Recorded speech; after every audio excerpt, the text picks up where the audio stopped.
예, 은하수 농어입니다. 오늘은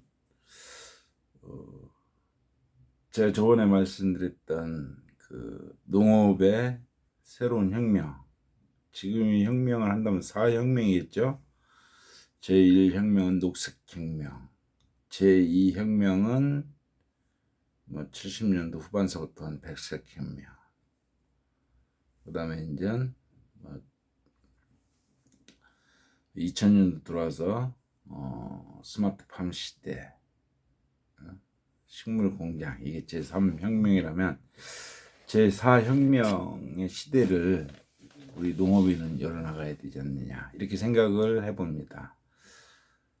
그렇다고 하면 녹색혁명 제1혁명이야 그 통일비어 재배를 기점으로 해서 우리가 어떤 기근으로부터 벗어나는 그러한 혁명에 따르면 제2의 혁명은 모든 이제 작물들을 좀 조기 재배하는 방식으로, 또한 우리나라 기후에 맞게 한 여름에나 먹을 수 있는 것을 비닐하우스를 이용해서 좀 조기에 먹을 수 있게끔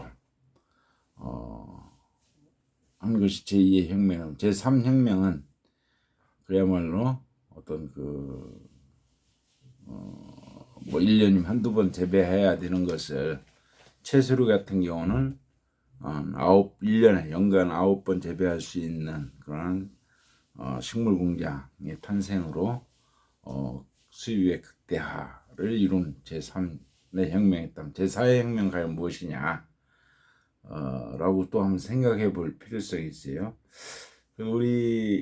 제가 본 그 농업의 어떤 그 새로운 도전, 재도전이라고 하죠. 그 미래는 어떤 거냐.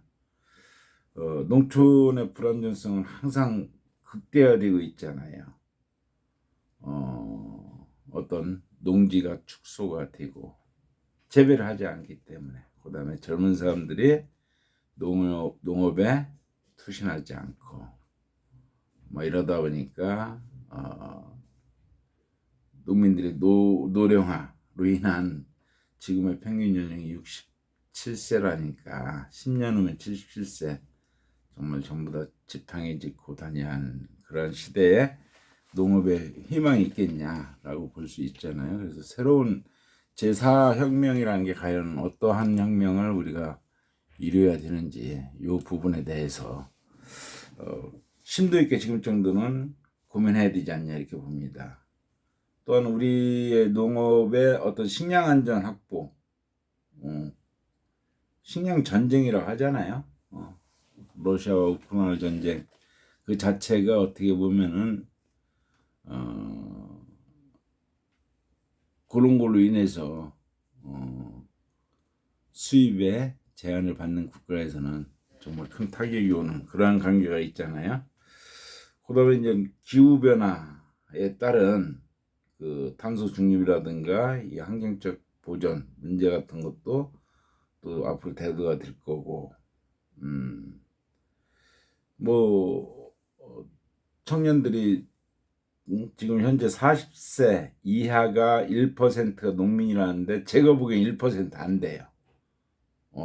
제가 태어난 제 고향이라든가 거기 이제 40세 이하인 사람이 농부 하나도 없고, 제가 지금 농장이 있는 그 두 군데를 가도 40세 이하는 없어요. 근데 1% 가면은 말이 안 되는 것 같아요. 없습니다. 아예 40세 이하는 없습니다. 40세 후반은 있지만 40세까지는 없습니다. 이런 형태. 그것이 바로 이제 농촌 소멸화 방지, 이런 문제와 완전 가능하겠죠. 그렇다면 우리의 제4혁명은 지속 가능한 농업을 어떻게 이끌어갈 것이냐에 대해서 한번 고민해 볼 필요성이 있지 않냐. 그럼 농업의 패러다임도 바꿔야 되지 않냐. 농사법 자체를. 그 전에 한번 제가 촬영하면서 저는 고려시대 농법을 돌아가야 된다라고 얘기를 하지 않습니까? 그것은 뭐냐면 생산자가 고려시대 농법 아예 캐캐 묵은 농법으로 돌아갔을 때 소비자가 그러한 농업 생산품을 구매하려고 하는 그런 욕구를 갖게끔 하는 것이 앞으로 어떤 그 틈새 시장이 있지 않겠냐 이렇게 보여집니다. 농업도 틈새 시장이 있겠죠. 그렇게 생각하는 측면에서 한번 보도록 이렇게 하겠습니다. 그래서 저는 여기서 이제 보시다시피 제가 실험을 해봤습니다. 예,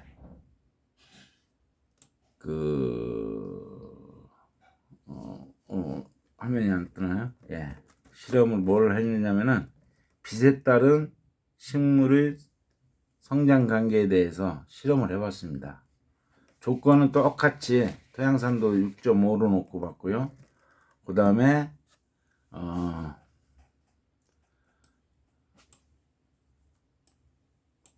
이렇게 놓고 볼게요. 제대로 안 보이나요? 예. 그래서 이제 이 햇빛은 낮에만 쓰잖아요.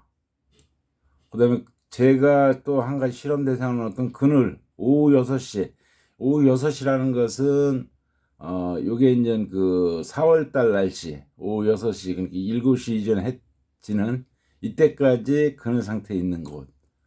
그 다음에 태양광을 설치를 해서 야간에 태양광을 썼습니다. 그랬을 때 지금 말씀드리려고 하는 것은 빛이 얼마나 농사에 있어서 중요하게 대두되어야 되는지에 대해서 말씀을 드리고자 하는 그러한 측면에서 이렇게 말씀을 드리는 게 정말 빛은 우리 농부가 빛을 무시한 농법은 정말 농사꾼이 아니다 이렇게 표현을 하면 돼요. 그래서 이것을 그 실험 대상은 이제 그 에메랄드 골드하고 그린 뭉그루의 그 에메랄드 그린하고 뭉그루를 갖고 샜는데 기간은 38개월 동안 관찰을 한 게요. 제가 관찰을 했는데 한번 볼까요? 낮에 햇빛만 쓴 뭉그루와 그것은 37cm에서 40cm 이 정도 크기로 자랐습니다. 그 다음에 6시까지 그늘인 상태고 밤 동안 태양광을 쐬준 것은 60cm 자랐습니다. 그러니까 요거 대비 50%가 성장률이 좋았다는 거죠. 그러니까 그걸 판단해보고 그 다음에 햇빛, 태양광 낮에는 햇빛을 쐈고 밤에는 태양광을 쏜 것은 8cm에서 115cm 성장을 했습니다. 그러니까 요거 대비 200%에서 최소 280%더 큽니다. 그렇다고 하면 이 빛이라고 하는 것이 얼마나 농업에 있어서 중요시되어야 되는지를 우리 농부들이 알아야 된다라는 겁니다. 여러분 잘 알다시피 우리나라는 6월 중순서부터 7월 중순 장마가 좀 늦게 시작되면 6월 말서부터 7월 말까지 장마가 계속 지역에 따라서 틀린다면 대략 6월 중순서부터 7월 말까지 장마 기간이잖아요. 그때는 정말 그 빛을 낮에 햇빛을 쐬는 그런 작물들이 별로 없잖아요. 늘 구름에 껴져 있기 때문에 밤에는 당연히 빛을 못 보고 이런 관계에 악조건에 있는 우리나라에서의 작물 재배에 있어서 이 빛을 그럼 어떻게 활용할 것인가에 대해서 우리는 고민을 해야 됩니다. 그게 진정한 농부의 사고 방식이지 않냐 이렇게 봅니다. 그러면은 제가 저번에 영상에서 올렸던 빛에 대한 중요성을 다시 한번 제가 이 실험 결과를 다시 한번 보도록 이렇게 하겠습니다. 분명히 다시 말씀드린다면은 제 개인적인 소견이고 제 개인적인 사견임을 분명히 해드리고 우리 농업의 제2의 혁명을 이루자는 거 아니겠습니까? 저 개념은 생산자건 소비자건 제2의 농업혁명을 이루자라는 측면에서 제가 거의 2만 2만 평에 가까운 농사를 짓고 있지 않습니까? 그런 가운데서 말씀드리는 거니까 끝까지 보시고, 제가 오늘은 두서 없이 서두 없이 말씀을 드리겠습니다만은 정리하는 대로 PPT 작성을 해서 정확하게 다시 한번 설명해 드리는 시간을 갖도록 이렇게 하겠습니다. 그래요. 돈 들이지 않는 농사법, 힘들이지 않는 농사법, 그러면서 돈이 드는 농사법을 찾고자 노력하는 은하수농원에서 이 빛 에너지, 이 소중한 태양을 무시한 농법에서 이 태양의 빛을 이용하는 농법을 말씀드리도록 이렇게 하겠습니다. 첫 번째 문구루 종류예요. 4년 전에 심었습니다만은 그 밤에 그 태양광을 쐬지 않는 거, 약 한 47cm 이렇게 3년 전에 심었는데 47cm가 컸습니다. 또 다른 한 그루 보도록 이렇게 하겠습니다. 저쪽에 있으니까 저쪽 가서 보도록 할게요. 문구루 종류 또 3년 전에 이것도 47cm. 지금은 밤에 그 빛을 보지 않은 문구루를 체크하고 있습니다.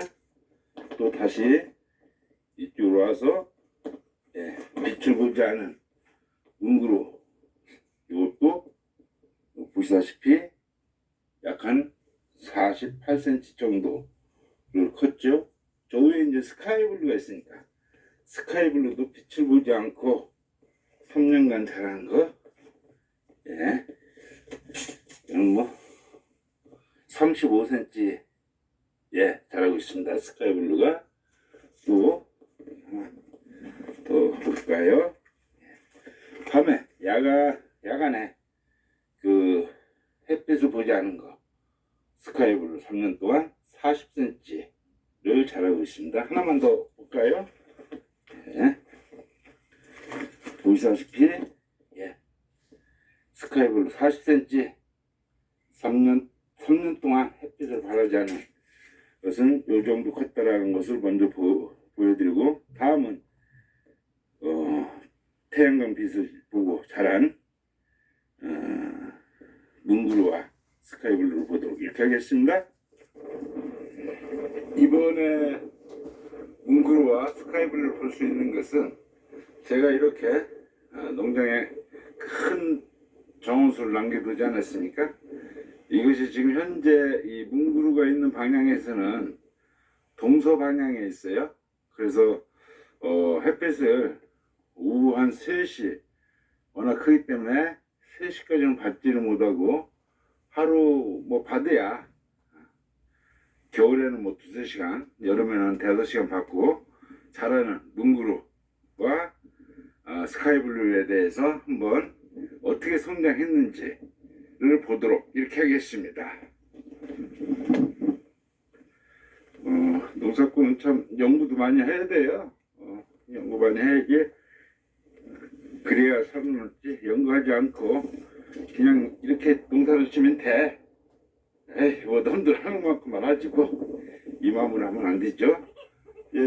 일단은 문구루 크기가 60 컸어요. 그 다음에 스카이블루 한번 볼까요? 스카이블루 크기가 50 컸죠? 스카이블루 50 컸습니다. 자, 저 밑에 방금 전에 체크했던 것은 스카이블루가 40, 문구루도 40 정도인데 10cm 더 컸어요. 자, 이것은 뭐냐? 바로 이거. 제가 태양광을 그 두 난구 사이에 태양광을 설치를 해놨죠. 이것이 밤에 비춰준다는 거죠. 낮에는 햇빛을 보지 못하지만 밤에는 빛 에너지를 보기 때문에 강압성 작용을 했다는 거죠. 저 밑에 거 본 거 10cm 정도 덜 큰 것은 낮에 하루 종일 햇빛의 에너지를 받았지만 밤에는 보지 않았던 거. 어떤 게 더 성장이 잘했죠? 예, 지금 보여드리는 게 성장이 더 잘했죠? 예, 한 10cm 정도 더 성장을 잘했죠? 이것은 무엇을 의미하는지 우리 그 농민들은 생각을 해보시기 바랍니다. 생각을 해보시기 바랍니다. 그렇다면 제가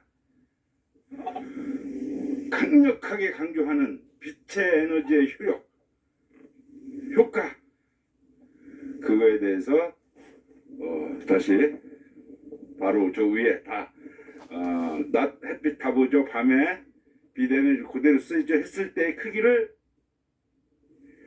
보도록 하겠습니다. 놀라지 마십시오. 빛의 에너지의 효과에 대해서 여러분은 지금 보고 계십니다. 자, 지금부터 보여드리는 것은 낮 빛 에너지를 철저히 쐬고 아침에 해 뜨기 전 한 1시간에서 2시간 빛 에너지 보지는 못하고 저녁에 해 질 무렵 그래서 형광이 뜰 때 태양 전등이 켜지기 전 한 2시간, 1시간, 2시간 보지 않는 그 강경에서의 여러분들의 빛의 효과를 체험하는 그런 시간을 갖도록 하겠습니다. 오늘 이 영상을 보여주기 위해서는 저는 최소 3년이 걸렸습니다. 네. 그전에도 넉넉히 작년에도 이 동영상을 찍어도 될 뻔했고 재작년에 찍어도 될 뻔했고 왜? 이것을 2월달에 심었다가 가면 바로 10월달 됐을 때 이 변화를 느꼈거든요. 변화를 느꼈는데 이것을 하기에는 너무 근소한 뭐 그러겠지 라는 그런 의심이 살까봐 3년을 기다려서 말씀해 드리는 겁니다. 저는 학자들, 농업에 관련돼서 농업 발전을 위해서 힘쓰는 학자들에 대해서 상당히 존중하고 경의를 표합니다. 하지만 저희가 존중하지 않는 면이 있습니다. 뭐 포도 전문가다, 딸기 전문가다 라고 하면서 유튜브에 출연해서 방송에 출연해서 뭐 이러이러한 병이 왔을 때는 이러이러한 거 치세요. 물은 어떻게 몇 병에 몇 톤을 주세요. 예? 당도 높이는 방법은 뭐 어떻습니까? 저떻습니까? 참 그런 그 얘기를 할 때마다 마음이 쓰립니다. 진정한 농업 발전을 위한 연구였는가 그 사람이 다시 한번 의문을 제기합니다. 우리는 그렇습니다. 항상 대체 에너지를 찾아서 우리는 활동을 합니다. 자, 노지 재배해서 노지 재배가 시설하우스로 간 이유가 뭡니까? 포도라든가 딸기라든가 모든 것이 시설하우스로 다 들어갔는데 왜 시설하우스로 갔죠? 예, 우리나라는 강우량 그 장마철에 비가 많이 오기 때문에 그야말로 다 죽어요, 뿌리가. 그리고 병에 시달려요. 그래서 전부 다 그 논에 딸기 농사 짓고 뭐 토마토 농사 짓고 다 시설하우스에서 그거 재배를 하지 않습니까? 네. 그런데 거기서 강가에서 맛이 어떠고 저쩌고 논의를 해요.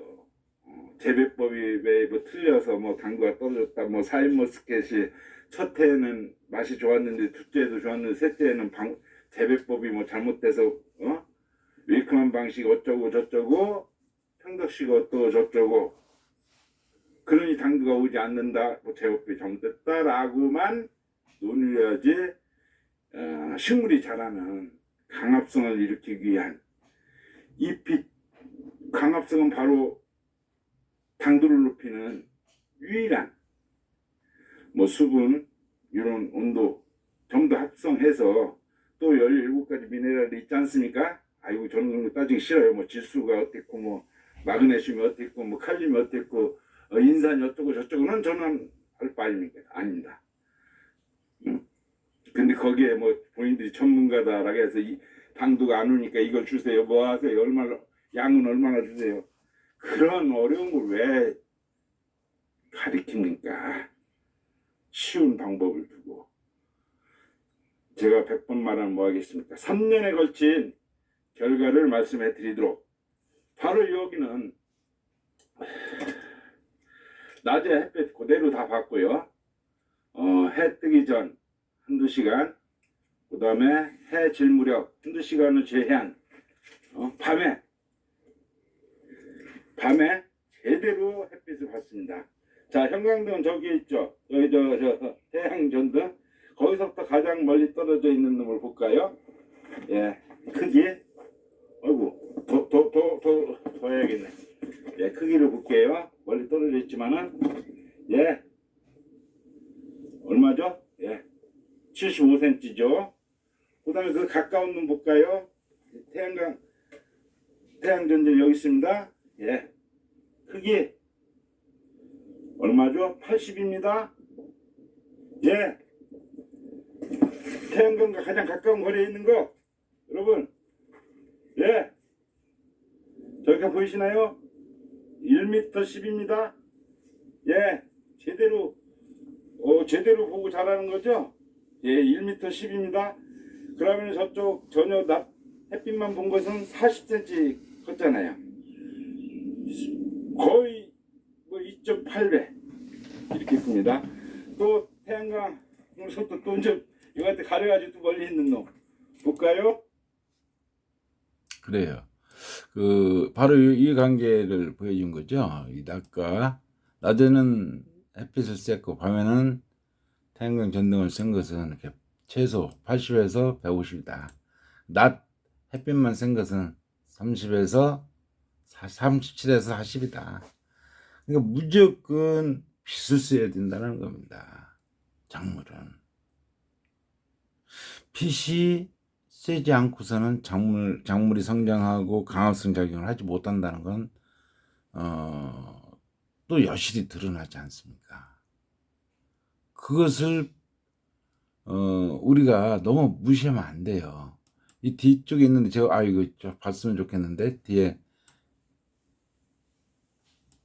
핵분열을 해서 시설 재배로 들어가니까 햇빛을 못 받네? 그러니까 당도가 안 나오네? 뭐가 어쩌네? 예, 설치하십시오. 그리고 태양광 설치를 좀 같이. 허허 참. 여기 보세요. 예. 빛이 없으니까 어때요? 다 말라 비틀어지고 지금 못 올라오잖아요. 예? 빛이 그렇게 중요한단 말입니다. 예, 위치상을 모르면서 이렇게 봤지만은 빛의 중요성을 이렇게 간단하게 봤습니다. 정말 제가 말씀드릴 수 있는 것은 우리가 농사를 지면서 빛을 소중하게 여기자라는 얘기를 하는데 요즘 농부들이 비달기를 우습게 알고 재배를 하기 때문에 저렇게 강조한 것 같습니다. 그래요. 식물 성장의 조건, 빛하고 온도가 들어가죠. 그 다음에 수분이 들어가죠. 자, 식물 강합성 작용, 강합성을 왜 합니까? 예, 이 강합성, 빛강자, 합할합자, 이룰성자, 빛과 또 여러 물질들이 합해서, 이 여러 물질은 게 뭐예요? 다른 거 없어요. 빛하고 이산화탄소가 합쳐서 새로운 물질을 형성한다. 예. 예. 단백질을 형성한다. 당을 형성한다. 이 강합성이라는 게 바로 그 얘기 아니에요? 염료체 당을 형성해서 이것을 각 필요한 부위, 이파리가 이제 호흡을 하잖아요. 그 저기 저 기공을 통해서 호흡을 할 때 빨아들여서 그 호흡을 한 것은 이제 피로 부분으로 가위나 이런 데로 이 당을 노려서 당도를 높여주잖아요. 그래서 강합성의 조건, 예, 빛하고 온도, 예, 식물 성장의 조건, 빛하고 온도, 예, 이 빛 얼마나 소중합니까? 근데 우리나라 이 빛이라고 하는 게 제가 얘기했듯이 6월달에서 6월달 중순서부터 7월 말까지는 장마시기 때문에 빛을 제대로 받지를 못한다. 그러니 과일이 당도가 오르겠냐? 예. 이산화탄소 물론 강합성의 조건에서 수분이 당연하죠. 당연히 있으라 보지만 이산화탄소 지구 중에 0.23% 있나요? 참 이산화탄소 이게 어떻게 보면 이산화탄소가 너무 많이 발생해가지고 지구 온난화의 주범이 된다. 그래서 막 이 이산화탄소를 재료로 만들어야 된다. 뭐 기온을 1도 이상 안 올려야 된다. 하기 위해서 이산화탄소 포집을 해야 된다. 뭐 이런 얘기를 하잖아요. 근데 0.23%의 이산화탄소가 기공을 통해서 들어가서 당을 높이는 그런 역할을 하잖아요. 이산화탄소 하니까 그 우리가 이제 우리나라도 석유가 산유국이 될 수 있는 기회가 되는 것 같아요. 한 달 좀 넘었나요? 그 울산 앞바다에 영일만 앞바다에 석유가 있다. 그래서 뭐 한 5개 정도 파야 된다. 근데 저는 그것이 우리가 산유 나오면 좋겠지만 만약에 안 나오더라도 그 작업은 반드시 파야 되는 게 인사나 포집 저장 창구가 앞으로는 필요하잖아요. 그래서 저는 정말 필요하다. 파야 된다. 뭐 석유라든가 가스가 안 들었으면은 이산화 포집 저장 창고를 활용하면 되잖아요. 그것보다도 일본이 2022년 재작년에 거기 지역에 팠잖아요. 석유 나올까 싶어서 팠잖아요. 그 서로 베타 지역이잖아요. 우리도 선점해야 돼요. 그래서 파야 된다. 뭐 여러 가지 이유 될 것 없이 나오면 좋지만 안 나오더라도 선점 차원에서 파야 되고 만약에 그 판 창고를 이산화 포집 창고로 어디 뭐 육지 요즘 자기 지역에 여기다 파가지고 여기 이제 이산화탄소 좀 저장해야겠어 반대해가지고 되겠습니까? 지역에서는 바다로 들어가야지. 바다도 묻는 게 가장 좋죠. 이 조건에서 발전한 식물 공장이잖아요. 이 모든 것을 조건을 갖춘 게 식물 공장이라는 게요. 예, 빛은 바로 LED 전등을 이용해서 하잖아요. 그 다음에 이제 이산화탄소 또 투입을 해주고 온도 센서에 의해서 온도 조절해서 바로 이렇게 빛과 온도와 이산화탄소로 인한 식물성 강압 작용, 그 다음에 이런 작업을 갖춰서 우리가 최첨단 그 식물 공장을 운영하잖아요. 거기서도 이 빛의 소중함을 일으켜서 하는데, 우리가 이 노지 재배든 아니면 우리가 이제 비닐하우스 재배건 이 빛을 쐬주는 작물은 지금 현재 제가 보기에는 깻잎 하시는 분들만 빛을 쐬주는데 우리 다른 작물 하는데도 이것이 적용돼야 되지 않냐 이렇게 생각합니다. 그래요. 정말 그 열악한 환경 기후 극복의 패러다임으로서 식물 공장이 탄생했다고 하면 꼭 식물 공장 제가 물어봤어요. 한 100평 정도 하는데 얼마 드냐? 한 10억 정도를 얘기를 하더라고요. 제대로 갖추기에서는 10억 정도를 투자를 해야 될 것 같습니다. 그럼 그게 뭐가 좋냐? 수익 관계는 어떻게 되냐? 그러니까 일반 노지 재배에 한 40배, 4,000평 재배하는 효과하고 같습니다라고 얘기를 하더라고요. 근데 그 투자 비용이 좀 가다 해서 그러냐고 알아는 봤습니다만은 여하튼 그렇다는 사실 말씀드립니다. 그다음에 이제 이 강제배에 대해서 이 강제배에 대해서 생각해 볼 필요성이 있는데 단위는 마이크로몰로 같아요. 그래서 엽채류, 채소류 같은 경우는 300 마이크로몰이고 변은 1000 마이크로몰이고 옥수수는 2000 마이크로몰의 그 빛의 세기가 강도가 필요하다고 해요. 그러면은 전기료도 장난이 아니지 않냐 이렇게 생각이 듭니다. 그래서 우리 주로 이제 식물공장에서 엽채류를 재배하잖아요. 예. 그래서 다시 한번 지금 제 4의 혁명을 저는 토두에서 제시를 했듯이 통일벼 나왔던 게 제1의 녹색 혁명이었고요. 제2의 백색 혁명 비닐하우스 도입을 했잖아요. 70년도에도 이제 뭐 오이 재배라든가 딸기 재배 이런 데서부터 도입이 됐어요. 확 확대됐던 게 80년도. 저도 90년도, 91, 92년도에 비닐하우스 재배를 해서 딸기 재배를 한 경험이 있습니다. 그렇습니다. 근데 저도 깜짝 이 자료를 보고 깜짝 놀란 게 뭐냐면 국가별 원예 시설 단위로 보니까 2018년도 인터내셔널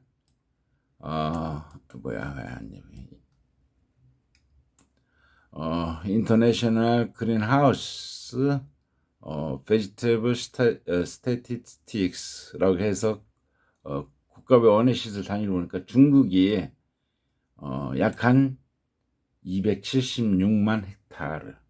그러니까 전 세계의 비닐하우스 중에서 중국이 49%다. 물론 그 토지 면적이 많기 때문에. 그 다음에 우리 한국이 2위입니다. 57,444 헥타르. 이것은 뭐냐면 지금 우리나라 농사 작물을 배재배할 수 있는 작물 중에 15%는 이미 비닐하우스 들어갔다는 겁니다. 맞습니다. 단위 면적 또한 세계 1위예요. 우리 한국이. 이 원예 시설이. 이 좁은 명토에서 저 정도니까 중국의 그 강하라니까 저 정도고 스페인 52,000 이웃 나라 일본 49,000 터키가 33,515 그 다음에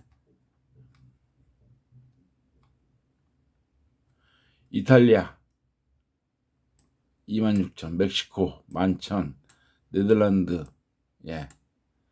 프랑스 그만큼 많다라는 것은 어떻게 보면 우리나라가 저렇게 원예 시설이 많다라는 것은 그만큼 작물 재배의 어떤 조건이 나쁘다는 거죠. 좋아서 작물 재배한다는 건 아니죠. 시설 재배를 한다는 건 아니죠. 시설 재배에 안 좋으니까. 예를 들어서 뭐 오이라든가 참외라든가 수박이라든가 딸기라든가 이러한 토마토라든가 이런 작물들이 노지 재배로 한다라 하면 한여름에 거의 뭐 6, 700 내리는 그러한 빗 속에 다 그냥 뿌리들이 죽고 해서 제대로 된 수확을 못 한다라는 거죠. 그래서 시설 재배로 들어갔다 이렇게 보시면 될 것 같아요. 그만큼 우리가 기후가 안 좋기 때문에 이런 식이 된 것 같아요. 그래서 소비자 욕구 중심의 농업이 무엇인가를 이제 우리 농민은 생각해야 되지 않냐. 미래 농업의 결과는 소비자의 욕구 중심의 농업이 뭔가를 생각하는 시대. 그래서 제가 생각한 것은 조선시대 농업을 위탁하자. 심지어 고려시대 농법으로 가자고 또 한 번 앞장섰잖아요. 그 정도. 철저히 이런 것은 정말 수십 년간 노력하는 분이 있습니다만 이런 부분 무농약 무시비 무제초 무경원 그러니까 이것은 누가 차지해야 되냐? 소비자가. 아이고 나 농약한 거 안 먹어요. 아유 나 비료 줘서 억지로 강제적으로 키운 거 안 먹어요. 뭐 이런 소비자 욕구가 도래되지 않냐. 이제 우리나라 소득도 일본을 추월했다라고 최근에 나오고 그러잖아요. 3만 5천만 불 시대. 어? 이런 그 먹기 문화의 소중함을 하잖아요. 그래서 제가 이 무농약, 무시비 요것만 챙겨도 자기 현재 수명을 20년 넓힌다. 그래서 작년에 100세 시대라고 나오는 소리가 오래됐는데 진짜 100세 살기 위해서 내가 뭘 해야 되냐. 예. 그것을 우리가 이제 많이 노력을 했잖아요. 100세 시대를 살기 위해서는 내가 무엇을 해야 되는지. 예. 농약한 거 먹으면 안 돼요.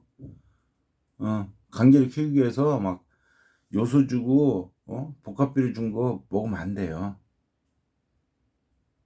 100세 안 살기 20년 더 살기 싫으면 그거 드시면 되는 거고. 저는 그렇게 결론을 내려가지고 작년서부터 정말 20년 더 살기 운동. 이 농업에 그것을 그 역할을 해야 된다라고 외쳤지 않습니까? 맞습니다. 농업이 그렇게 이제 그걸 해야 됩니다. 그래서 우리나라 농업의 현실 세계적인 식량 안보 대두에 의해서 이거 진짜 중요해 이거. 곡물 자급률을 봐야 돼요. 호주가 327%입니다. 곡물 자급률이. 캐나다 173, 미국 121, 중국 91%, 일본 27%, 우리 한국 19.5%입니다. 20%가 채 안 됩니다.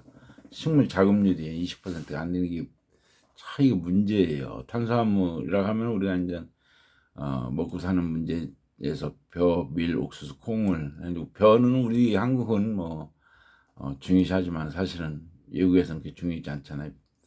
옥수수를 중요시하고 막 이러잖아요. 예. 2022년도 수입 현황을 볼까요? 쌀이 376만 톤, 밀이 우리가 생산하는 게요. 생산이 3만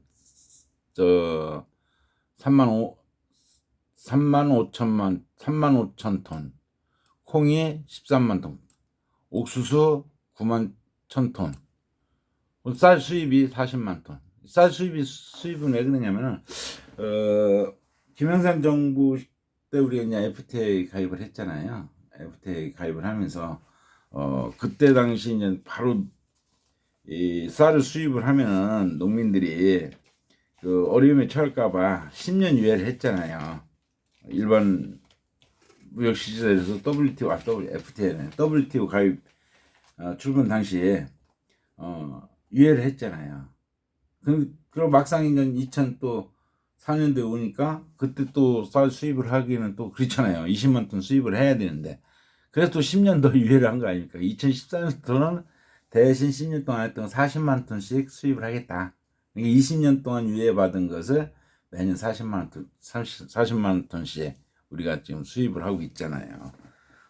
쌀만 지금 작업을 하고 있는데 그러다 보니까 40만 톤 수입이 되고 있는 겁니다. 예. 우리나라 자체에서 나오는 수확의 10%를 차지하죠, 수입이. 그 다음에 밀이 3만 5천 톤 생산이 되는데 수입은 270만 톤. 콩 13만 톤 수입하는데 33만 톤. 예. 약간 67% 수입을 옥수수 9만 1천 톤 수입하는데 235만 톤 수입을 합니다. 그러니까 쉽게 이것을 토탈적으로 자급률을 보면 쌀은 105%, 밀은 1.3%, 콩 어느 정도 콩은 많이들 밭을 재배를 하잖아요. 28%, 옥수수 4.3%. 그래서 우리가 총 수요가 2,100만 톤인데 수입은 1,700만 톤. 이게 이제 식량 안보에 우리가 어려움을 겪는다는 겁니다. 예? 이게 정말 이게 어려움이 겪는다는 게 쌀만 작업자족 하잖아요. 이 쌀이 있잖아요. 우리가 쌀이 생산이 375만 톤인데 9월달 날씨가 하루 햇빛이 들었다. 그러면 2만 톤이 증산된답니다. 구름에 가려서 햇빛이 비치질 않았다. 그럼 2만 톤의 생산이 연간 2만 톤의 생산이 줄어들다. 빛이 그렇게 중요한 겁니다. 예, 어마어마하게 중요한 게요. 만약에 열흘 동안만 햇빛이 쨍쨍 9월달에 쬐다. 20만 톤이 늘어나는 겁니다. 근데 9월달에 늦장마가 와서 구름에 꼈다. 20만 톤이 줄어드는 게요. 그러면은 쌀 자급자족도 날씨에 의해서 못 한단 말이에요. 이 자급자족이 더 대두가 되잖아요.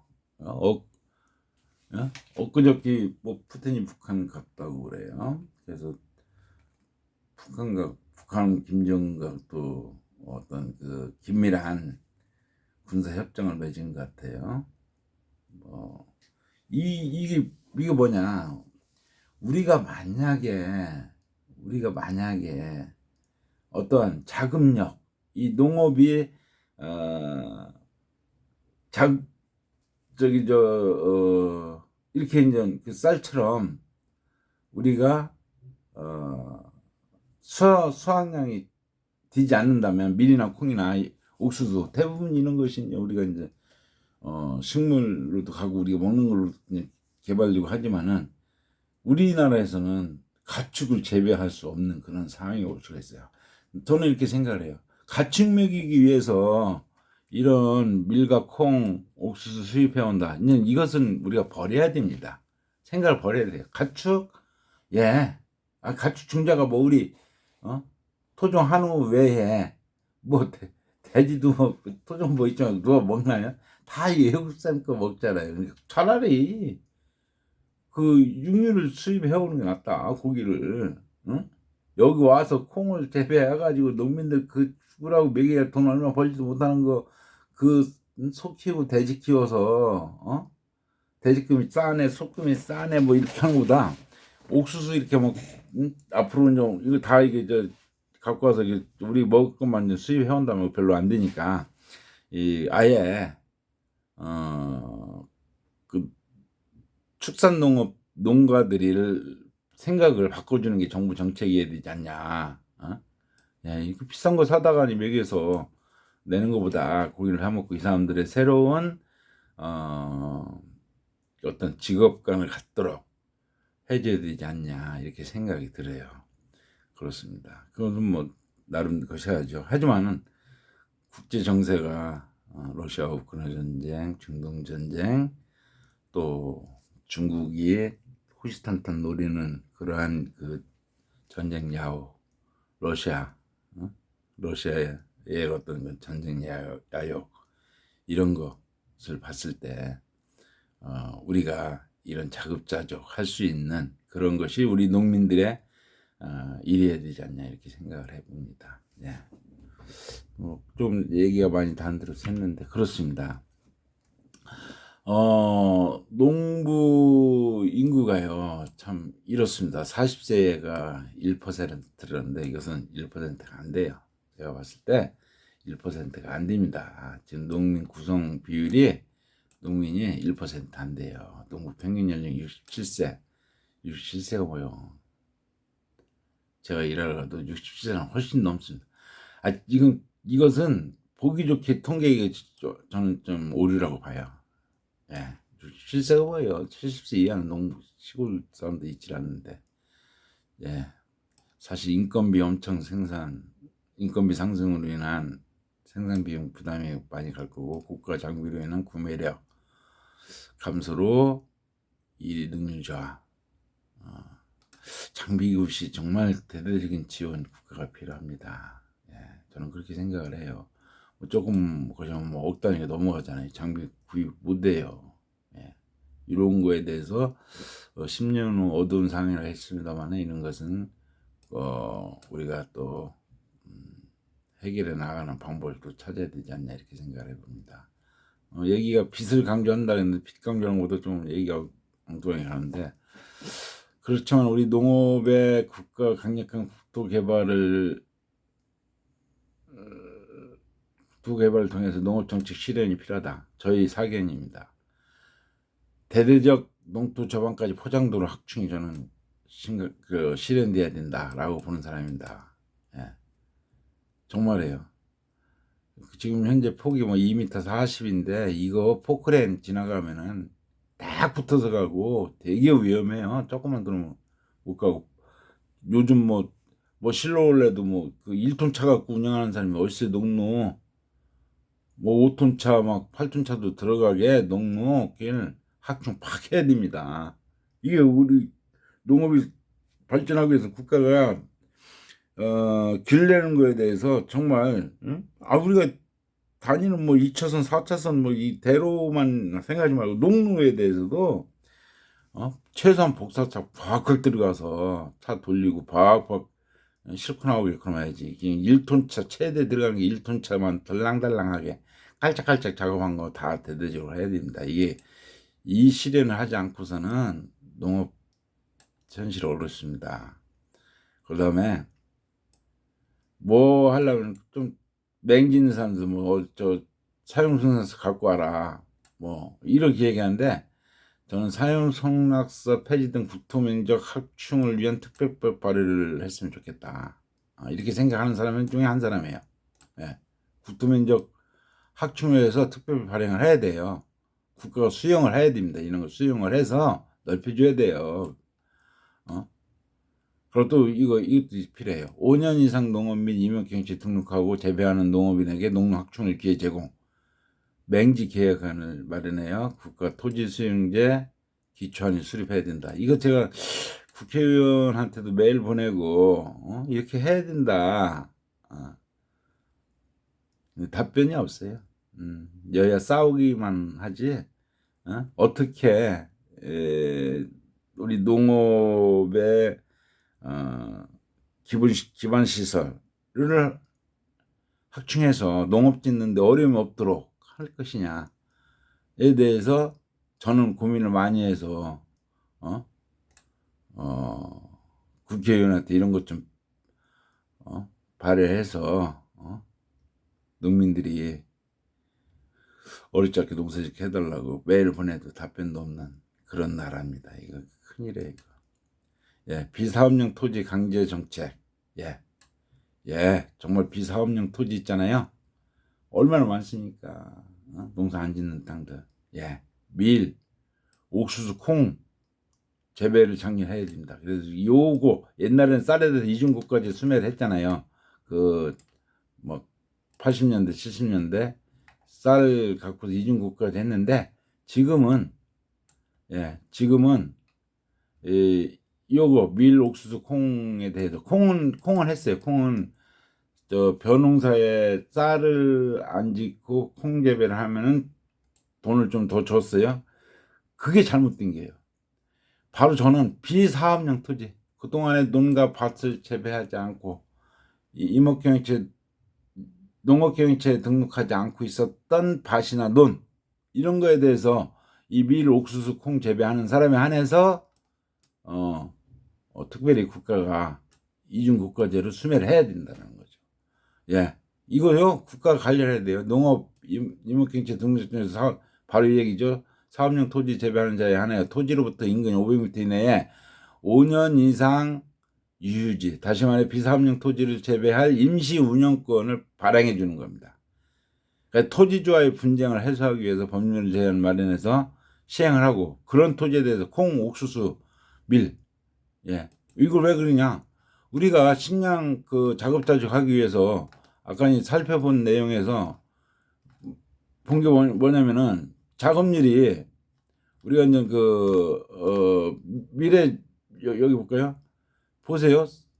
작업률이 쌀은 105%, 밀은 1.3%밖에 안 되잖아요. 콩 28.6, 옥수 4.3%잖아요. 이거 확장하는 방법이 뭐예요? 이것을 갖다 보완하는 방법이 바로 제가 봤을 때는 그거라고 본 게요. 그거라고 본 게요. 이 비사업용 토지에 누구도 지치 않느니 이런 토지를 갖다니 국가가 그 지역에서 5년 이상 유지 저기 저 농업 지구 있는 사람들이 나 여기 저 비사업용 있는 거 여기다 나 콩재배 할래요. 근데 내 땅이 아니야. 근데 이것은 비사업용으로 있어. 아무것도 재배하지 않고 있어. 그럼 주인하고 뭐 어떻게 하겠다는 거죠. 그럼 당신 지쇼.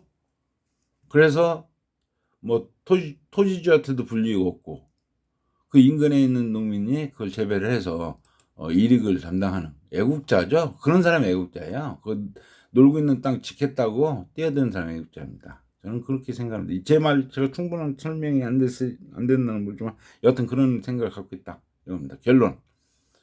토지 효율적 개발 정말 해야 되죠. 토지 이용을 다양성, 예, 작물 다양성, 주구장창 쌀만 재배를 하는데 물론 특수재배는 해야 먹고 사는 거니까 특수재배 뭐 하시는 분이 있지만 그렇지 않고 작물의 다양성도 갖고 가야 된다. 그 다음에 기계화, 현대화, 생산 기반 시설 확대, 예, 무엇보다도 무한한 농업 국가로서 위상돼야, 예, 요겁니다. 3대를 거슬러 올라가서 농부의 다 자식이 있지 뭐 80%는, 예? 90%는 농부의 자식이 3대 거슬러 올라가면 2대 거슬러 올라가면 50%는 다 농부의 자식입니다. 그럼 우리가 농업 국가에 있었잖아요. 거기에만 매달려서 살아온 민족 아닙니까? 근데요, 자, 초강대국으로 가는 조건이 뭔지 아십니까? 바로 식량 자급자족 해야 되는 문제가 있지만, 예, 그게 기초가 돼야 돼. 식량 자급자족이 기초가 되고, 그래야만이 초강대국이 돼요. 우리나라 어떤 산업에 완전 선진국이 들어왔잖아요. 예? 국방력도 세계 5위라고 하잖아요. 예? 무소불위를 할 수 있는 것은 이제 마지막 지금 잘 됐어요. 소련하고 저렇게 소련이 북한을 핵을 인정했다라고 하면은 세계 여론이 우리 한국도 핵을 만드는데 암시적으로 인정을 해줄 수 있는 그런 상황이 오면은 우리가 핵을 만들게 되면 이제는 초강대국, 예, 우리는 지금 강대국이잖아요. 그럼 우리를 넘보지 못하는 저 나라 핵이 있어 넘보지 못하는 저 나라 쌀뿐만 아니라 미린이 콩이니 옥수수니 이 탄수화물 모든 작물에 대해서 자급자족하는 국가야. 100% 넘어. 저 사람들은 먹고 싸움하면서도 먹고 사는 문제 지장이 없어서 외부로부터 수입 안 해도 먹고 살아. 우리가 침범하겠습니다. 다른데 침범 못 합니다. 그래서 초강대국, 예, 저는 강조하는 게 그래요. 산업화 일꾼이잖아요, 저희 세대가. 그래서 많은 것을 앞서 나가서 모든 것을 세계 10위 안으로 전부 다 올려놨잖아요. 예? 80년, 90년, 2000년, 2010년을 통해서 40년을 통해서 모든 것이 강대국 반열에 올려놨잖아요. 근데 농업만이 뒤로 쳐졌잖아요. 뒤로 쳐졌잖아요. 맨 끄트머리 있잖아요. 그러니까 이쪽이 농업을 활성화시켜서 농업을 완벽하게 자급자족화하고 약간 우리가 이제 초강대국이 되기 위한 조건에서 어떤 군 문제만 군에서의 정말 괴물 무기보다도 전략자산 하나 딱 갖고 있으면 초강대국이지 않겠냐 이렇게 생각해서 오늘 말씀드렸습니다. 근데 서두 내용에서 많이 벗어났지만 농업의 미래를 생각한다라고 하면 정말 가장 소중한 것은 빚의 혁명이다. 예, 제가 그 36개월 동안 연구한 이 빚의 소중함, 이 태양의 소중함을 이용한 농사법에 대해서 그 결과에 대해서 말씀드린 게 오늘 주요 핵심입니다. 그래서 우리 이제 제4혁명은 빚을 이용한 농법을 적극적으로 활용하자. 예. 그 시설 재배 식물 공장 하기 위해서 수십억을 투자할 수 있진 않잖아요. 젊은 사람들 20, 30대가 뭐 10억 투자해서 농사를 지러 온다. 이것도 쉬운 문제는 아니에요. 한상일 수밖에 없어요. 물론 지자체에서 많이 힘을 쓰겠죠. 그렇지만 50대 60인 사람들이 10억을 투자해서 주구장창 1년에 거기 그거 져놓고 뭐 채소류 막 9번 1년에 9번 재배하는 것 같아요.